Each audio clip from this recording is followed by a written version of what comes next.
होनाय एनडिबि आरो जोंनि ओनसोलनि लाइमोनफोरखौ डिफेन्स सार्भिसाव माने हाबनो थाखाय माखासे रिक्रुटमेन्टनि सिगाङावनो ट्रेनिं होनाय हाबाफारि लादों आरो बेवहाय बिएसएफ सीआईएसएफनि माखासे अफिसारफोर फैदों। बेबायदिनो बड'लेण्डनि गुबुन गुबुन 32टा जायगायाव बे ट्रेनिंआ कन्टिनिउ जागोन आरो बे एबारल' नङा, फैगौ गोबां बोसोरसिम बे ट्रेनिंआ जाबाय थागोन। मानोना डिफेन्सआव हाजार हाजार साख्रि बोसोरफ्रामबो ओंखारो।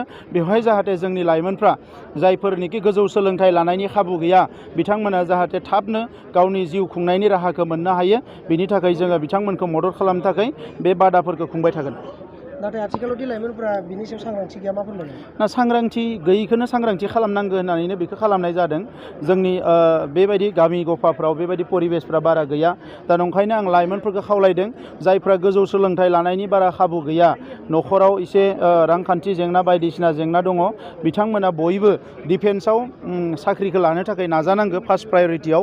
जुदि बेखौ हायाब्ला, बायसान्स मोनाब्ला, अब्ला बियो गुबुन खामानि नागिरनायनि थाखाय थैयारि जानांगौ।